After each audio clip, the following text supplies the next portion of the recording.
Hello everyone and welcome to the Larong Atin podcast, ating silent intro. Let's check our mics first. Hello everyone. Kumusta Good kayo? evening. Hello, good evening, everyone. We have special guest today. We have a very, very special guest. Uh, Marami sa inyo sigurong magbugulat dahil we have the very talented Quicks Marquez with us tonight. And marahil nagtataka kayo why we have Quicks with us tonight. And also we have Doc Tony from Tido Dojo, ang studio collaborator natin for Comics Combat Arena. So, good evening, everyone. How is everyone tonight? We're good, Sir Freddy. Thank you for Very having okay. me. Yeah.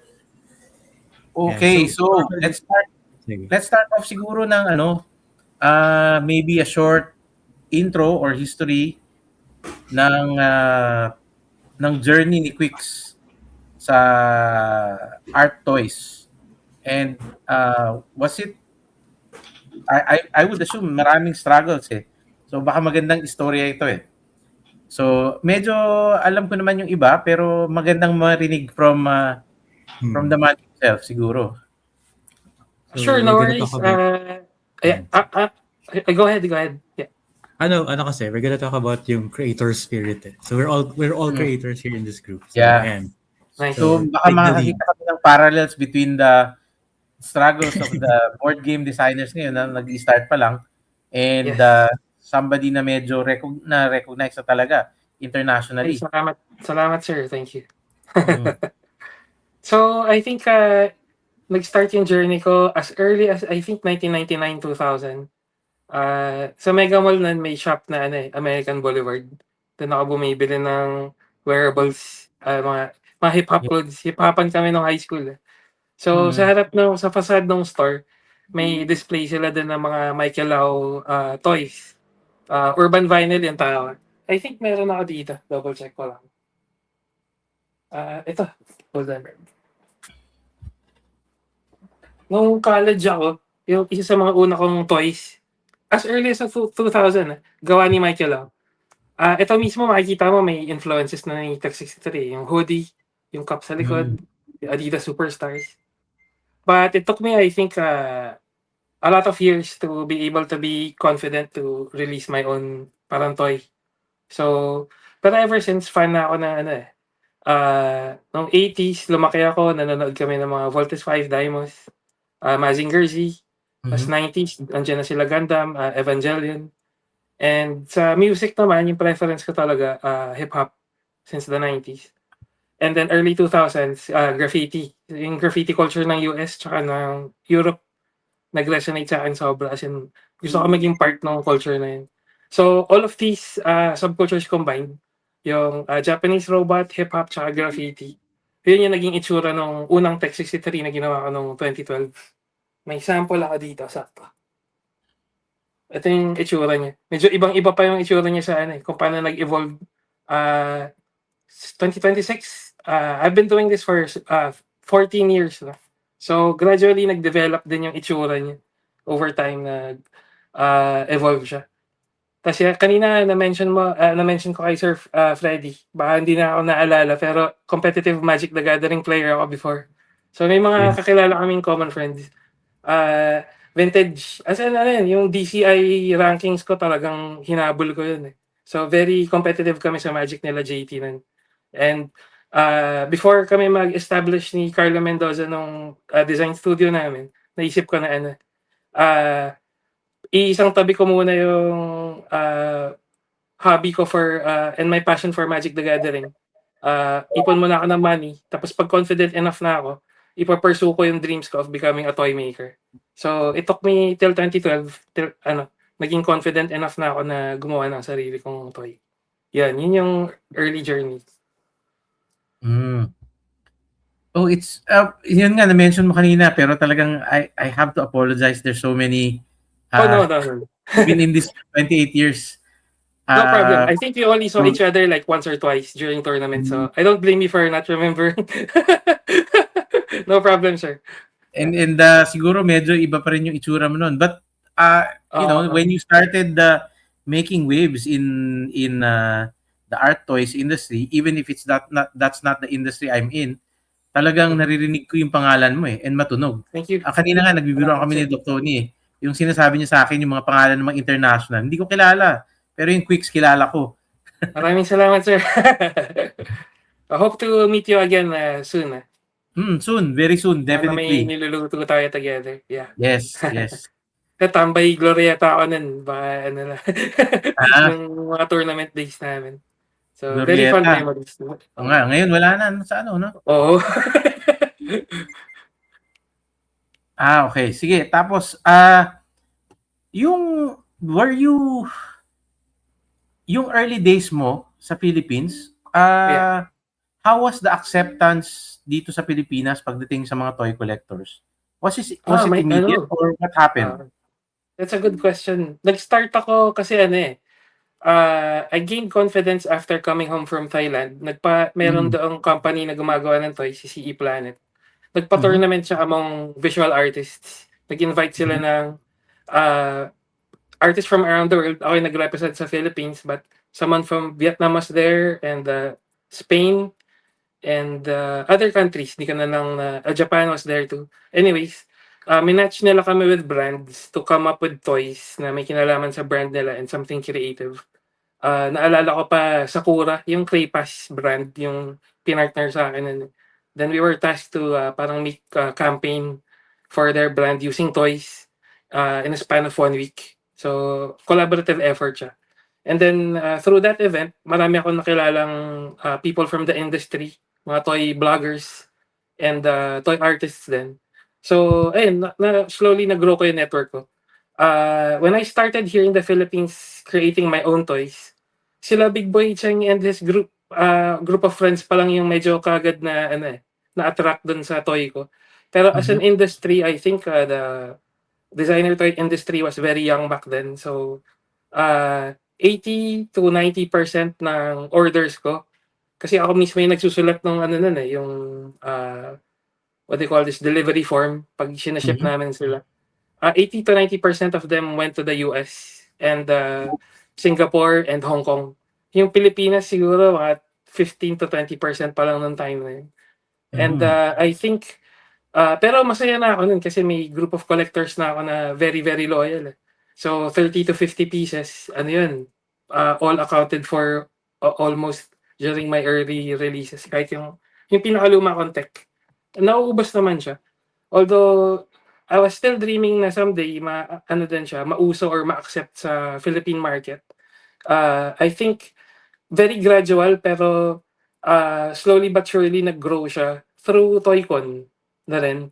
And I think naging entry level for Filipinos to get into designer toys yung Funko Pops, Bear Bricks. Nung medyo uminit na yung mga ganun, saka kami nakapasok as Filipinos who do our own stuff. So actually, isa sa mga naging strategy ko nun, gumawa ako ng bootleg na Funko, yung si Forbidden Tech 63. So mukha siyang Funko yung box niya, pero Tech 63 na sa loob. My goal when I did that was to kind of entice or invite the Funko community ng Pilipinas na lumaki bigla yun, to be able to appreciate something na gawang Pinoy artist yung gumawa. So I'm happy to see naman na a lot of the first collectors ng Quicks came from the Funko community. Up until now, pa rin sila. Kaibigan na namin or sa events namin, lagi silang nandun. Mga Funko people yan yung nag-collect sa akin. So that was 2016, 2017, and then 2018, 2019, I'd say na nag-take over na yung Philippines in terms of dami ng collectors as opposed to our American collectors. So very proud na nangyari yun. I'd say very gradual and very organic yung pag-accept ng mga Filipino collectors sa designer toys. So I guess yung nangyari is yung nung nag-start ka, wala pa talagang culture of collecting art toys sa Pilipinas. Meron, pero very small and very dedicated. Yung grupo nila Big Boy. Grupo nila, I'd say sila, Ralph Gibani, andun na yun sila Ana, marami pa iba. Sila wala lang yung names nila sa utak ko ngayon. Pero yung mga tambay sa Secret Fresh, yun na lang. Yung Yeah, a yeah, more yeah. easy way to categorize those group of collectors. So these were the guys who were into Kid Robot. Yung usong-uso dati yung Kid Robot sa States. Tapos si Big Boy yung nagdala dito. Kid Robot, Cos, Bear Bricks, and the like. Yung mga art toys na we haven't heard of before. Kasi tayo, as Filipinos, di ba, nasanay tayo, mga Toy Kingdom toys. Transformers, G.I. Joe. So yung mga sariling likha ng artists, medyo bago siya nung panahon na yun, 2008 to 2012. So, yun. To answer your question, Sir Freddy, very small but very dedicated group of people yung nagko-collect ng designer toys ng time. Yeah, during that time, I think yung pinaka-popular was like yung mga Marvel Legends na lines or yung something similar na ganun. So, mainstream toys, Hasbro toys. Mainstream, very mainstream. Si Carlo, yung manager ko, was actually very into the toy scene before yun, pero sa commercial side. So, nagtotoy ko na yun madalas si Carlo Mendoza. May booth sila, pero more of Marvel Legends and Spawn, Batman, DC, G.I. Joe, ganun yung mga thing nila back then. Actually, sa mga the earlier years ng Toycon, we were also always there. Pero lately, we've been joining mostly mga gaming conventions. But who knows? We might find the Ludus back in Toycon soon. We'll see. Yeah. I hope to see you there again, Sir Freddy. Yun, may mga fans na ni Idol Quicks na nagpaparamdam na. Pero wala pa silang mga tanong, puro mga bati lang. Hello po. Carl, Oo. Si Boss Carl nanonood. Ito, we have a question.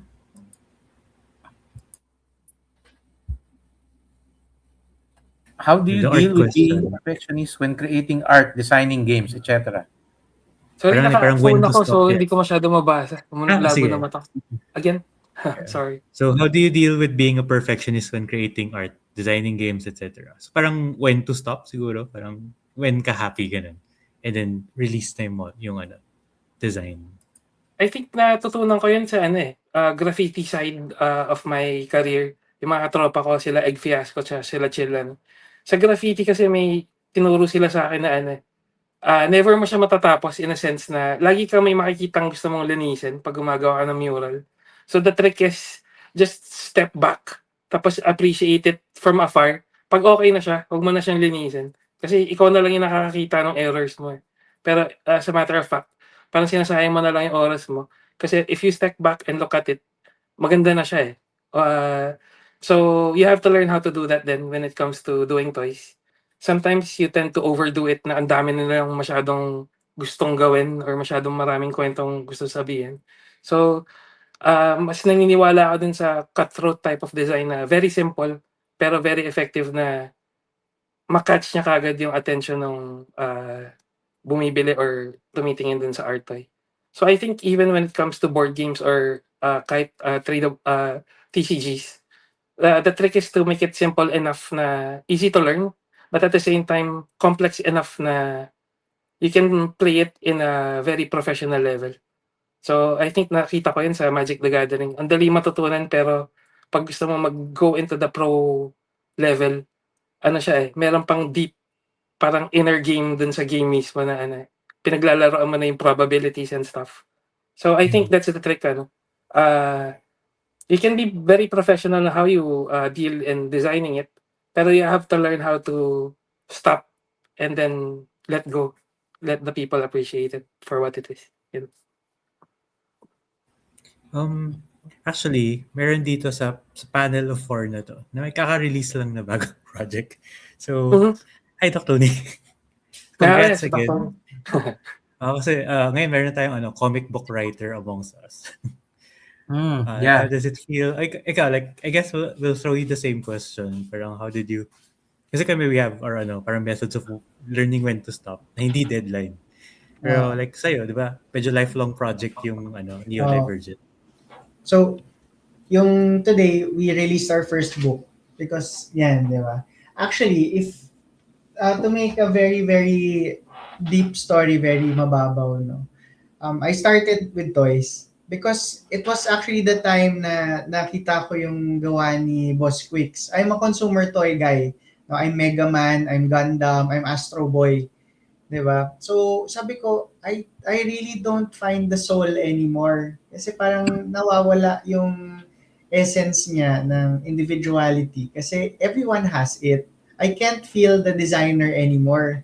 Parang there is something lacking. So, I went to Hot Toys, I went to statues, and I went to the simple collectibles na designer toys. It's very simple. You can do so much with it. I love painting, I love drawing, I love creating. So sabi ko, it's a blank canvas. And the first design actually that got to me was this one. Ito, yung mali, yung resin pa. Tapos sabi ko, wait, I think I want to make something that resonates with me as a doctor and also as a creator na simple enough that people who don't have heroes can really go to it. So nagkaroon ako ng toy. Tapos pahapyaw ang tagal kong nakapila nun sa Toycon kay Boss Quicks, pinakita ko. Syempre, masayang-masaya siya. Pero, it was, haba kasi ng pila haba ng pila. Sabi ni Boss Quicks sa akin nun, ang galing. Sige, tuloy mo pa yan. Okay yan. Diba? Then I went, gawan ko kaya ng storya. There are two thoughts One is, you make something and the person who looks at it makes meaning from it, or you make meaning and then wait for the other people to resonate with it. So ako, I made meaning para maging mas sa akin. Diba? So I made a book from it. So yun is actually the other creative part. Ako, I want stories. I want yung mala G.I. Joe and Transformers before, there were toys and helped by comics. So yun yung pagka 80s, 90s ko. And then, we had so much revisions. The book was 2 years. Now, we made it for 2 years because I was never satisfied. Pero tama yung sinabi ni Boss Quicks, look at it in its entirety. You don't need to give everything in one go. No, I really resonate with what Boss Quicks said kasi we've been talking for quite some time na rin. Parang, I really appreciate na you sit back, talk to your collectors, admire what it is. If you go to the studio ni Quicks, nakapila yung mga old collections, and then kukwento, pag-uusapan, how did this come about, ganyan. Sabi ko, is there any other iteration that you will do? And naintindihan ko yung ethos niya na that's good. No, yan. Next time, pwede pa, pero admire and really, really enjoy the process. Kasi it's really the process also. And then later, pag na-appreciate, may magme-message paunti-unti. For me, we just started, di ba? Doc, nice design. We're looking forward. Kahit siguro 5, 10, it really gets you to keep on going. Pero if you ask me, if I would change the older designs, no, pipinturahan ko ba over? Okay na ako kasi may kwento na siya. Let's move on to another design. Diba? Let the story that it had remain like that. Masaya na siyang memory. Then let's make more.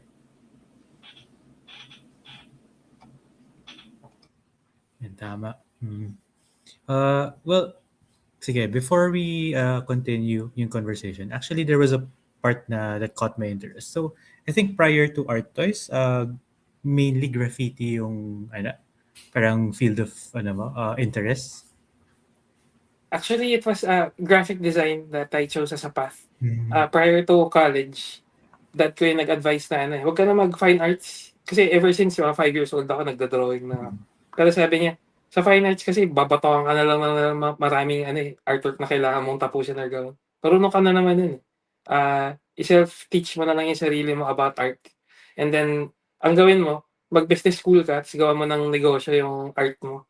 So, it worked both ways for me kasi gusto kong sundan yung dad ko and at the same time, hindi ko na kailangang iwan yung school ko. So, I'd be still with my friends. So, it worked for me na hindi na ako lumipat ng school. So, I took up business. And then, yun nga. Pero graphic design, during that time, hindi ko pa na-imagine na magiging toy maker ako. I chose the path of graphic design as parang meeting of both worlds na pwede namin gawing business and at the same time, na-apply ko yung talent ko sa art. So, pero behind the scenes, graffiti art talaga yung passion ko ever since nakita ko yung early ano pa 'to, iteration ng internet. So, 1999 Yahoo pa yung search engine nun, eh. Nakikita ko na yung websites like 123 Clan tsaka Art Crimes. Ano 'to, yung mga early websites about graffiti art around the world. So, dun palang na-addict na ako and I wanted to be part of it. Sa Pilipinas wala pa masyadong graffiti artists nung early 2000s. So, nag-antay din ako till yan na-meet ko na sila Egg Fiasco, tsaka sila Chill, sila Nuno, sila Trip 63. Sila yung nag-welcome sa akin dun sa culture na yun nung mga 2011, 2012. Ayun, so to answer your question, it was graphic design that I actually chose as a career to be able to make a business out of art. What is interesting is you said that you actually took a business course in college, and then Yes. self-taught in art. So Oo, did you, since 5 years old, Sir Freddy, ano nagse-self-teach na ako mag-art anyways, eh. So, parang tinuloy-tuloy ko na lang. What so your question was? autodidact ka pala pagdating sa Ano, art. sir? Ano, sir? Autodidact. Yung natututo ka mag-isa. Oo, yeah. In Hindi a mo way. kailangan ng course or something. In a way. Ito, Si nakakatuwa Fred yung si Fred, oo, kasi friend ko yan, Sir Freddy, na into card games din and board games. So Yeah. I'm happy to see Fred online here. Kasi ito yung ano niya, this is his thing. Ano yan, Yeah. nagde-develop kami since college ng sarili naming collectible card game. Onti na lang, well, ano na, wag na 20 years na yata. Onti na lang confident na ako na ilabas namin din.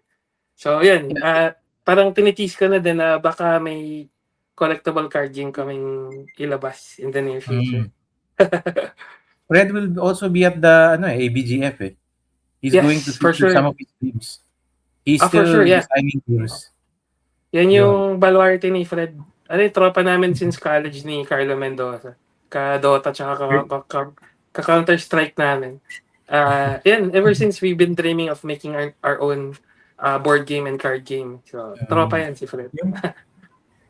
Yung comment niya actually, ayun nga nagpapagawa daw siya ng wallpaper sa Nokia 3310. Ay, oo, yung operator logo. Oh. Yun din yung pang ligaw ko sa mga crush ko na. Gawa ko ng custom operator logo ng tayo. Galing, naalala ni Fred yun. Angas. And we have the next question. Oh, wait, mahaba. So this one is about designing your first model daw.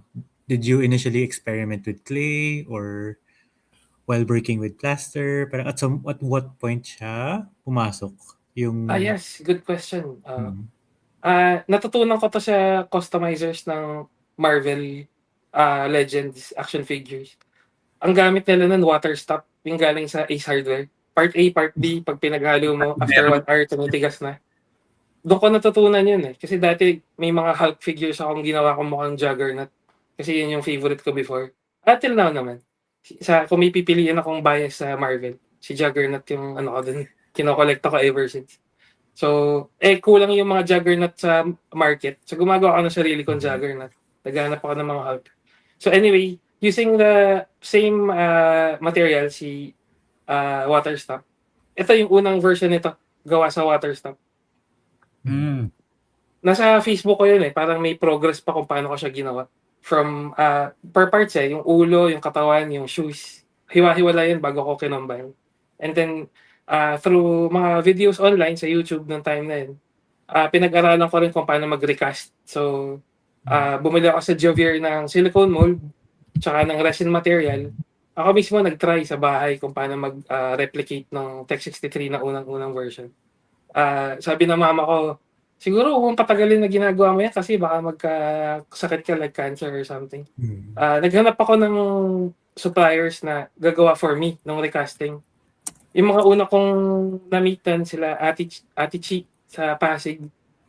Gumagawa sila ng mga maliliit na angel para sa St. Paul Mega Mall. Ganun yung business nila.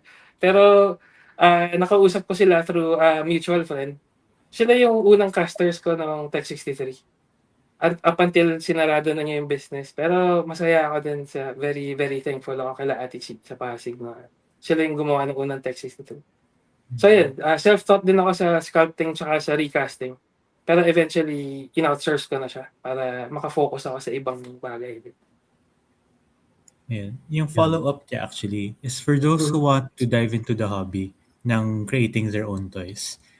Now, yung context of now, do you still recommend yung materials na yun? Or meron kayong parang baka an easier way to get into the hobby?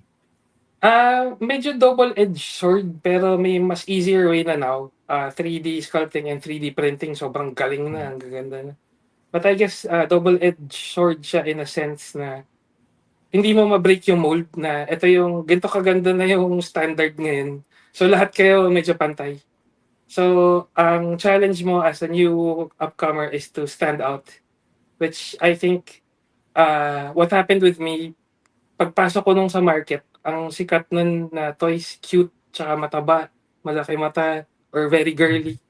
So nung binalik ko yung style ni Michael Lau na hip-hop maangas, tapos Japanese robot pa, medyo bago dun sa market. I think parang nag-stick like a sore thumb kami na, uy, bago to parang ganun. So yung challenge mo right now, I think as a new artist is not to look like everyone else, but to come up with something na stands out in the market. Yun yung payo ko. Lahat yun matututunan mo, ang dali na pati yung 3D printing and 3D sculpting. But the real challenge is how to stand out. Yun yung- May follow-up question ako doon, Boss Quicks. Kasi, pag Yes, tinignan mo ang mga art toys and designer toys now ng Pilipinas, bakit lahat naka-hoodie? So Yeah. there was a time in social media, bakit sinasabi Oo. nila, bakit lahat nakatingkayad, tapos naka-hoodie? And I Oo. knew, hinahanap ko lahat. Sabi ko, it all started kay Tech. So, Actually, anong ito nga kwento yung mo with regards to that? yung unang version ni Tech na nakapamulsa, yung arms niya sa katawan, hindi siya creative decision. It was more of a practical decision kasi pag resin, di ba, fragile siya, madali masira. So I made a way na mukha siyang buo na may arms na hindi ko kailangan mag-recast ng hiwa-hiwalay na arms tsaka katawan na potentially mababali lang yung joint niya. So it was a practical decision na I found stylish too. And I guess nag-resonate din siya sa ibang artist na, uy, yung ang angas ng post ni Tex na naka ganun yung likod tapos naka pamulsa.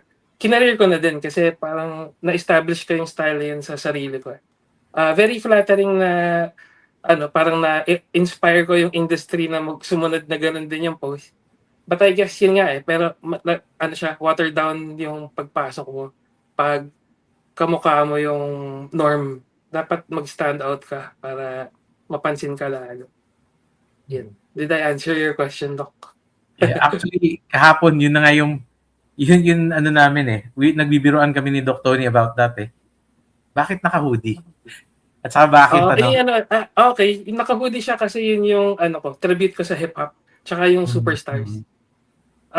Yung diniscuss ko kanina na combination ng love ko for Japanese robots, hip-hop, tsaka graffiti. Yung tatlong yun, pinagsama-sama ko. Para, avatar ko kung sino ako, yung mga hilig ko ng bata ako. So, since sobrang love ko yung subcultures na yun, kahit hanggang sa maging lolo na ako, till the day I die, hindi ako magsasawang si Tech63 yung ginagawa ko. Kasi ako yun parang ganun. So, natural siya for me. Yeah. Oh, we have Berlin Nandiyan na Manalaysay. Greeting us. Hi, Sir Berlin. Si Boss Berlin. Good evening, Berlin. Evening, sir. Hello. Good evening. Super OG Boss Berlin. Nung time na bata ako, Combatron tsaka Kick Fighter, yung binibili ko sa katabi ng barbero na. So very, very, very, very OG for me, yung Combatron. Yan. May mga questions sa chat na hindi ko pa... Well, I think we can announce later, pero wag muna kayo. Magantay kayo. Di ba pwedeng sagutin? Yan. But yeah, so... sige. Okay. Yung meron akong question din, boss. When did you get your first big break? For you, For you, ano yung first big break mo? Because like in ABGF may mga um, conceptualized games, parang starters, ganun. So, we actually, Sir Freddy and I were talking about it. Sabi namin, we're making something new. We hope a lot of people will adapt it. So, for someone who's really broken out of the Philippine market, or at least you've crossed other industries and markets, what would you say was your first big break? In terms of like commercial collabs, obviously si Adidas kasi dream ko maki-work sila. Yung unang Tech 63 naka 3 stripes na pero bootleg illegal. Kaya happy ako na inaccept naman nila na okay nakapag-collab kami officially in 2019. Pero as a toy designer, I'd say yung first break ko would be being invited to make a Dunny with Kid Robot. Kasi during the late 2000s, early 2010s, si Kid Robot yung aspiration ng maraming artists na maging part of nung gumagawa sila ng blind box series na Dunny na iba-ibang artist yung gumawa ng skin ng colorway. So nung na-invite ako nung I think 2015, 2016, nasabi ko na, nasa right path ako tuloy-tuloy ko na to. Parang nag-resonate na sa Americans. So my goal after that was to parang improve or establish the toy industry and toy appreciation dito naman local.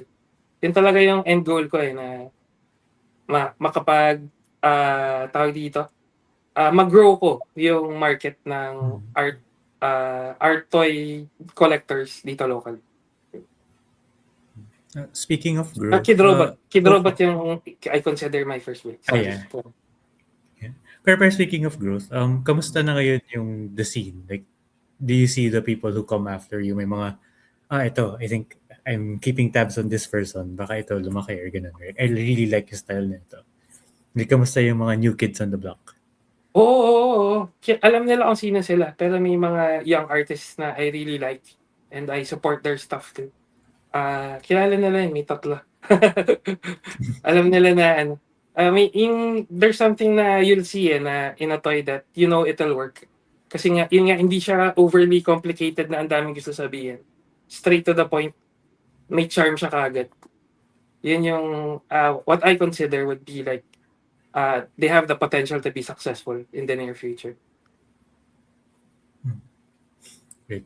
Connect ko lang din dito. That's another good question.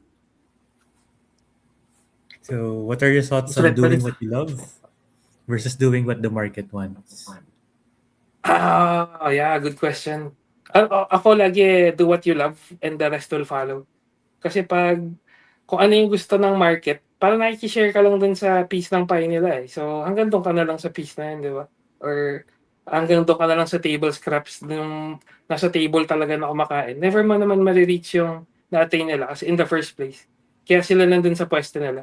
It's because they offered something different and something new to the market. So, do what you love and find a way to get into the industry in a strong manner.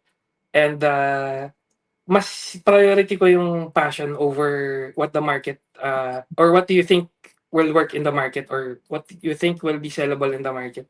Yun yung pinaka-no-no ko. Kasi pag chine-chase mo lang yung uso, eventually mawawalan ka ng energy to continue or what do you call this, material ba?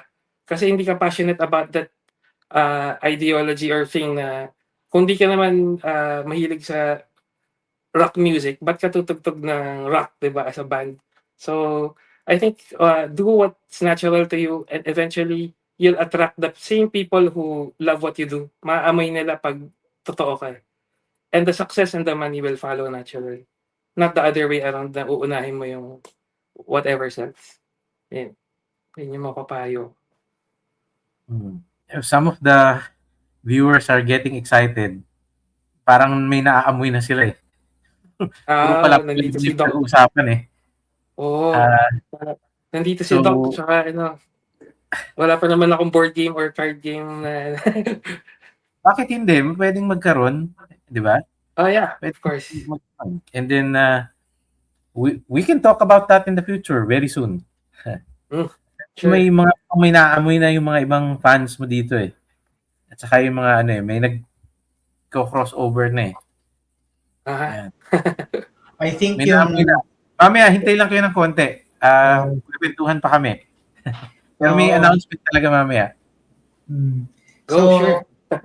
Ang medyo nakakatuwa ngayon that there is really my wife and I were always online. Tinitignan namin what the market is doing or actually what's happening. Kasi sobrang fast-paced ng social media, di ba? If you notice, Filipino food, no? Tapos Filipino athlete, tapos Filipino music, nagtitrend din. So, I think we are positioned very well now. And also, the support of the Filipinos are top-notch, no? So, I feel na ang daming pwedeng gawin and potential, lalo na if we support local. Kasi ngayon, parang, it's very amazing in Toycon, di ba? If you go to the artist alley, you'll see up-and-coming people, or at least people who are very passionate with what they do. Tulad nga nung sinabi ni Boss Quicks, I was actually, when I started in the art toy journey, I always ask the art toy designers, what's your inspiration? Why is it so different? Diba? Tapos they will always go, this is what I like and this is my avatar. No, they would always put something that would make it their own. So, gusto ko dagdagan yung sinabi ni Boss Quicks kanina. Because if you notice, trends come and go. It's very, very fast na ngayon sa social media. But if you stick with what you really believe in and what you like, parang it doesn't really matter so much later pag hindi na siya uso. Kasi you're doing it because you love it. Diba? I remember what really inspired me was when I first met Boss Quicks. I asked him, how did you start? Tapos, bakit parang ang laki mo kagad? Sabi niya, hindi. Before, pupunta talaga ako sa convention, tapos masaya na ako na may table ako. So, everyone starts like that. It's just that he stuck with the game and he understood or talked to people na interested also. No, I think there was a question kanina, how do you start? What's your inspiration? How do you keep on going? It was really, really an eye-opener for me, no, after talking to Boss Quicks about it. Kasi a lot of people started understanding what he was doing when he had the tie-up with Jollibee. Pero ang tagal nun from when he started. Kasi di ba, early 2010s, ganyan yung stories natin kanina with designing eh. Tapos talagang, when did Jollibee come out? 2024? 2024. Oo. Nakapila ako doon Pero eh. yun, parang 2 taon din namin siya niluto. When it comes to licensed products, it takes time, di ba? Ang daming nag-a-approve and stuff. So, 2022 nag-start yung talks. Tapos Toycon din yun. Malaki pa sa salamat ko. Nagkataon na gumawa sila ng Jollibee Funko, di ba? Tapos may malaki silang statue. Nag-ask lang si Cholo, Boss Cholo, na we take pictures with the executives ng Jollibee. So, yun, from there, nung magkakatabi kami after ng picture taking, nag-usap lang kami na, hey, probably we can explore a collab someday. So, after 2 years, nalabas din namin siya eventually. Yun yung kwento. Meron lang akong slightly different take dun sa doing what you love and doing what the market wants. I don't really feel that they should be mutually exclusive. Yes. And eventually, it's sometimes okay to do what the market wants to sustain you in doing what you love. So, hindi ka naman, I do not think an artist automatically becomes a sellout if he or she does something the market wants. Let's say, for example, you go to a convention, tapos ang ginagawa mo is pa-sketch, tapos hindi naman character mo yung pinapagawa. There's nothing wrong with that. If you do something like that to sustain your ability to do what you love, that's perfectly fine. Hindi, like sinabi na rin ni Quicks, hindi naman talaga, hindi mabilis eh. Matagal yan eh. And you have to sustain yourself. Yeah. You have to do something sustainable. And actually, madalas ko nga advice pa minsan sa mga game designers, don't quit your day job yet. Let's do this on the side. I will support you, but don't quit. Wag ka muna mag-quit ng day job mo. Hindi pa ready yung industry or hindi pa ready yung market sa'yo. But we will get there. Don't stop what we're doing. Pero yun nga, these things are not mutually exclusive. You can do both at the same time. Balansehin mo lang. Yes, Sir Freddy. Actually, to add to that, I guess dapat sabihin ko din na ano, what do you call this? Kahit in my case, hindi namin binitawan yung graphic design business namin. Mm. Kasi yun yung nagpipay ng bills. Although, I think, do something, even if you do something that you have to earn, at least nandun ka sa same industry na ginagalawan mo. I guess, yung Yeah. dream passion mo, may kinalaman pa din yung day job or main business mo, I guess. So Yeah, in my parang case yun parang natutunan, may tagasalo kami. Just in case my toy design career didn't work, we'd still fall back to doing graphic design. Pero it's still parang part pa rin siya ng art, I guess. Yeah. Tama yung Yeah. sinabi ni Sir Brad. May Yeah. tanong dito, magkakaroon kaya ng card collectibles ng mga naging works mo na boss Without spoiling anything. Yun nga, kanina nung nakita ko si Fred, may niluluto kami na almost 20 years na. Nag-aantay lang ako ng perfect timing. And I think now is a good time na malakas uli yung tradable card games. So, and inaayos lang namin yung mechanics. Because like what I said, yung sa Magic, gusto ko yung ganong appeal na easy to learn but hard to master. So, we're trying to find a way to do that. Okay. Meron akong ano ba yung reason why your main character is called Tech 63? Yes, Sir Freddy. It's a technique galing Pilipinas. So, technique. 63 country code ng Pinas, di ba? Yung phone numbers natin lahat plus 63. So, siya? Parang Easter egg na pag nalaman mo yung meaning, alam mong Pinoy yung gumawa. Parang technique galing Pilipinas. Okay. Yun na. Actually, yun yung ano natin eh. Even me, I've been in this industry, tabletop gaming industry for 28 years. And then, for the most part, what we've been doing is importing stuff. And the reason why we have Larong Atin is really, we want to create, give a platform to Filipino creators in this industry sa games. So, this is why we made Larong Atin. And yun yung gusto ko. And even with the collaborations we do, the intellectual properties that we collaborate with, talagang we try to make sure that it's very Filipino. So, meron tayong Darna, Lastic Man, Combatron, and then in the future, we're working on a lot of stuff, and we would like to work with a lot of other Filipino creators. So, yun talaga yung natin eh, push natin yung yung talent natin. And hindi naman tayo mayabang na sinasabing mas magaling tayo, di ba? Pero kasing galing tayo. Mas magaling tayo. Yun. So yun talaga yun. So magkakaroon ng it's the same question kanina. Yung nagbe-fishing kung meron daw card game. Dito. Paantay lang. Niluluto ko. Paantay lang. Gusto namin, siyempre, pag lumabas siya, ready na siya. Yes. May nagpapa-shoutout, pero lang to, onting lore. Actually, Combatron lore to. So, one of the ones na nag-comment dito, si Jack De Jesus. Yan, si Combat Trooper, di ba? So, basically,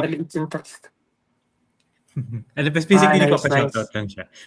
Pero I think yung lore niya. Shoutout sa'yo. Nice. Pero I think siya yung sa Combatron, tama ba?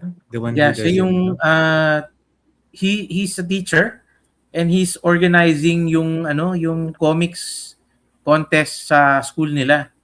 So he's reintroducing Combatron to the younger children sa school nila. So napakaganda nung ginagawa ni Jack, and then he's a very dedicated Combatron fan talaga.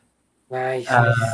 And then sinupport natin yung yung activity niya with the Combatron card game. Galing. But that's the thing. But that's the thing talaga if you make things hindi nyo rin alam kung parang how deeper it goes eh. Someone gets inspired, tapos sila, through their platform, teaches, mga kids or mga, future interest to pick up yung art or even yung just the comics.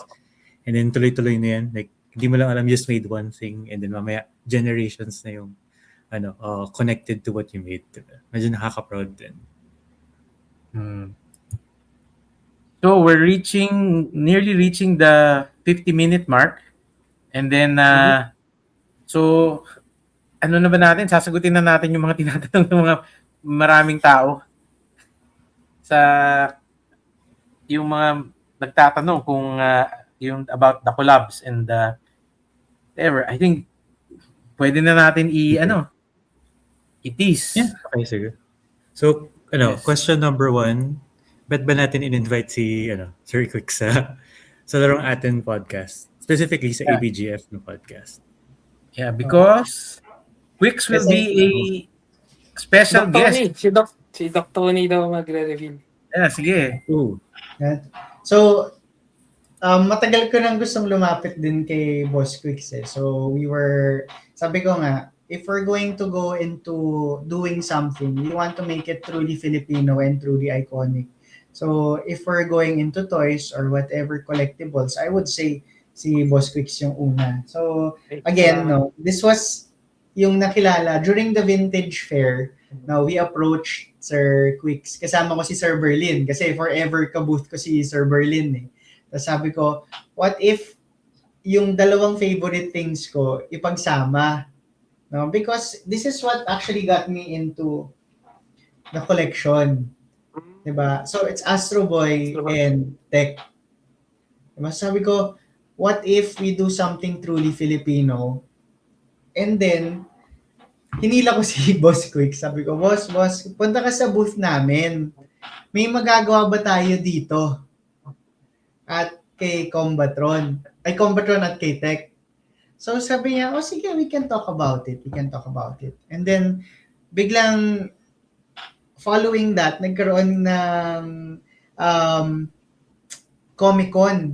Tapos na-meet ko din si Sir Freddy nung time na yon. Sabi ko, Sir Freddy, we can do something truly Filipino because we were resonating with each other, trying to get industries together and also the markets. So, biglang, after a couple of talks and meetings, the first thing that we did was this one. It's a tech na may Combatron na colors. So, sabi namin, tara, let's make something more Combatron and Tech. So, Sir Berlin and the group, we came up with this. This is a prototype. This is the collaboration that you are asking for. No, Sir Freddy generously gave us a Combatron mega booth. So, definitely you'll see this. No, officially, ano ba yung tawag natin dito, Boss Quicks? Meron na ba tayong name dito? Because this is the prototype. No? This is how Combatech. So, ayan na. Nag-iingay na yung iba. So, please visit us. Let's meet. No? Let's talk about Combatron. Let's talk about Filipino culture. Let's talk about tech and things that we can do in the future. No? So, this is a 6-inch. This is the standard size of the tech. Yes. Pinaka-classic size namin, 6-inch. Yeah. Yes, so I guess a lot of people are excited about that. Talagang major collab ng dalawang malaking Filipino intellectual properties. Na talagang parang, if you really think about it, parang sobrang natural na nagtagpo eh. Salamat, sir. Thank you.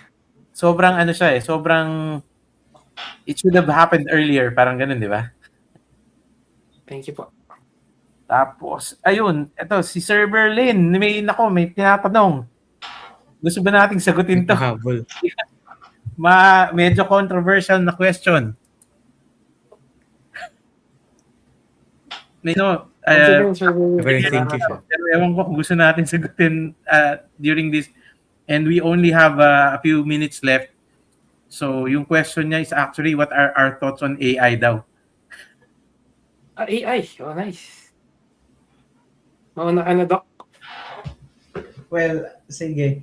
For me, I mean, AI is a tool, pero once upon a time when we started making the toys, it was 3D modeled. It was 3D modeled. I knew that it was what the market had to offer, no, at that time.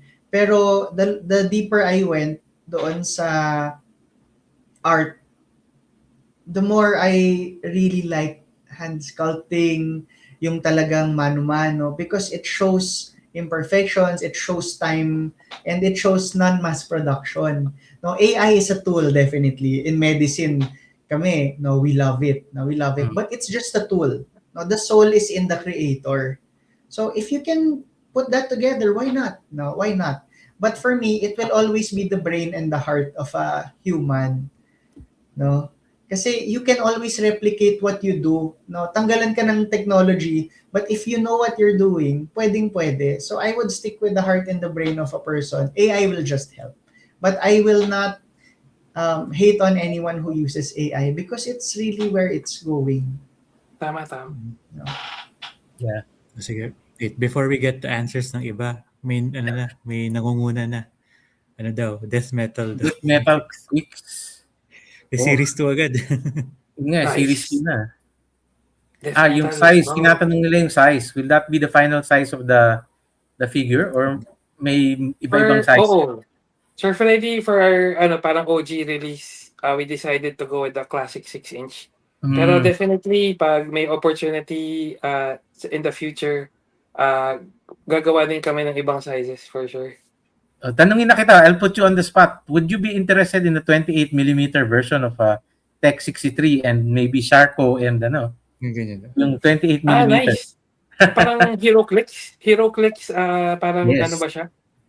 What they call it? Warhammer Ano yun? size. Yun yung hawak ni Yung hawak Doc. ni- Yan, ganyan kalaki. Oh, of course. Oh, game. So, Is yeah. that for a board game? Is that parang tied up with a board game or wala Yes. lang? Parang ano lang siya? We're actually kaya tayo may Combatron Mega Booth. Not only is the Death Metal Comics releasing in ABGF, we're also showcasing a preview copy of the Comics Combat Arena featuring Combatron. So yun yung yeah, miniatures nice. na yun. So I it see. will be in 28mm scale. But the system is going to be open for other intellectual properties. We're actually already in talks with some other Filipino comics na ipapasok namin dun sa system na yan. And of course, not only comics, pwedeng sa toys, pwedeng ano. So if you're interested in having 28mm na tech, we can talk about that after the show. Nice. Sige. I'd love Tapos to have like a super mini na gano'n na tech. Cool yan, cool. Okay. Saan pa tayo? Yun. One of our designers pala, galing sa Philippine Book Fair. Nakabili na raw siya ni Neo Divergent. Ako bukas pa. Thank you. Oh, yung ibang proceeds yun, I give it to an orphanage kasi. So maraming salamat po. Yun, dami nang excite sa collab ng Combatron Tech 63. So yun, kanina pa yan eh. Hindi na lang namin masagot kanina pa eh. Pero umpisa pa lang yun na yung tinatanong ng mga tao eh. Okay, yun Comtech Tropa. May Yes! Comtech Tropa. yun na. So yun na yung Nagsasuggest siya ng pangalan si Boss Jack yata. Nagsasuggest siya ng pangalan ng collab. hindi. I think Comtech. yan yung After mag-post ni pangalan Sir ng Berlin, fan group. Comtech Tropa. Okay. si Sir Berlin, di ba may picture na yung hoodie niya tapos yung position gets. like, Oh, yes. ang dami actually nag-message sa kanya at sa akin kasi alam nila na kami yung gagawa ng whatever ni Sir Berlin. So sabi Nice. nila, Doc, may sasabihin ka ba sa amin? Sabi ko, wala pa. Pero hintayin niya si Sir Berlin tsaka sila, kung sino man yung kakulab niya. Tapos at Nice, least nice. now, makakatulog na ako na hindi kinukulili ng mga tao. So, it's Ah. true, no? That's the collab. Nice, nice. Ayos. Comtech Mm. tropa. Ayos. Yun. May Nagulat ano ako na. kasi yun yung kurso ko nung college eh. Kaya akala ko may kinalaman din yung Comtech. Comtech. Yung sa ano. Yeah. Gomtech. Ano yan eh, Comtech. parang yung tinatawag nila, ano ba yun? Yung parang Lisken, yung lab team, pinagsasama nila yung pangalan. Oo. Ano yung Communications Technology Management. So, Com Arts and Business School na pinaghalo. Na maraming graphic design units. Kaya yun yung pinili ko. Com, tsaka management. Comtech. We only have a few minutes left. May mga gusto bang iano? First, I would like to congratulate Doc Tony for the launch today of New Divergent sa Congrats, Doc. Philippine Book Fair. Thank you. Ito siya. So, So, I would like to thank si Sir Berlin also. When we had one Larong Atin podcast, no, he was actually pertaining to what we did, no. He wanted to make a story like mine, pero when I came up with my story, he actually stepped back and supported me. So I'd be forever grateful to Sir Berlin with all the opportunity and learnings. So dahil din sa kanya na natapos namin yung libro. And also, because of him and Combatron, nagawa ko din yung dream ko na magkaroon ng Filipino na ganito. So this was always the dream. Alam ni Boss Quicks yan eh. Nagme-message ako, boss, hindi pa dumadating yung Astro ko, yung heartthrob. So, hindi ito. natagalan, oo. Antay kami na antay. Matagal yung Pero shipping. it was super hot cake talaga. Sabi ko, let's do something. Let's make it this one. Diba? So finally, it's happening. No? Thanks, Doc. Excited kami. So anything you want to plug, Quicks, or any activity or upcoming product aside from yun nga na kaka-announce lang natin yung collab. I think, yun na yung next namin na event. Yung with the Combatron team and sila Doc. Yun yung next. That's it. April, tama ba, Doc? April? May. May pala. May. Sorry. May 2 to 3. Yeah. So, kung may pala siya, may ano pa kami. Thailand Toycon Expo, kung mapadpad kayo sa Bangkok. Andun kami ng April during Holy Week. Ano yun, parang yun yung isa sa mga biggest art toy shows dito sa Southeast Asia. So, wild yung Thailand Toy Expo. Ano siya? Imaginein mo Toycon, kasing laki siya ng Toycon, pero lahat art toys. Hindi yung wala nang ibang commercial toys or whatever. Purong art toys. So, very, very special siya. Yearly event for us. So, that's happening during Holy Week.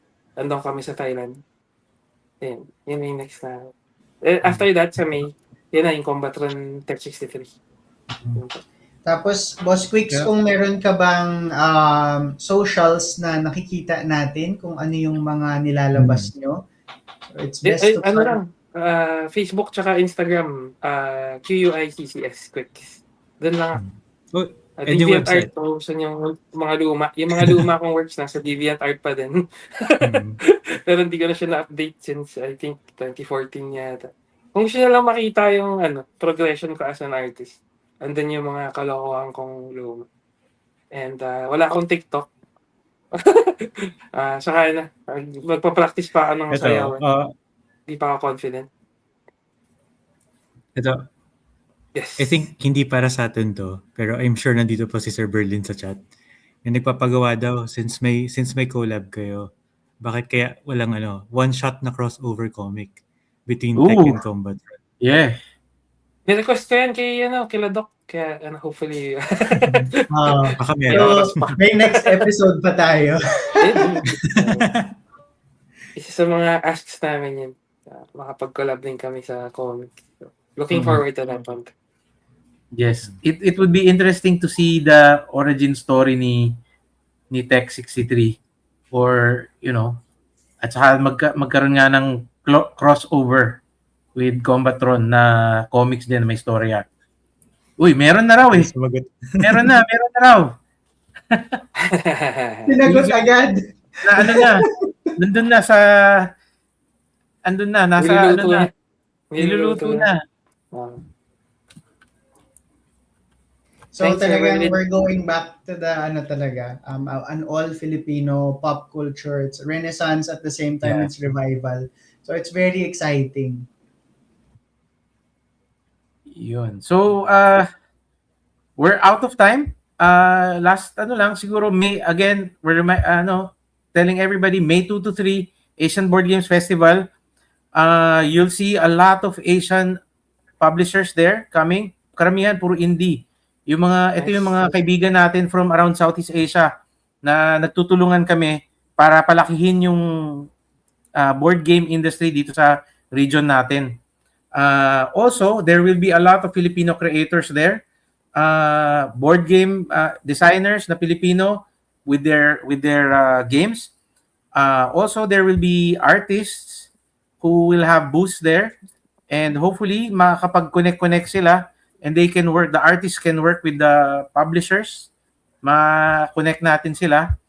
And so yun, sa Asian Board Games Festival, May 2 to 3, there will be a Mega Combatron booth there.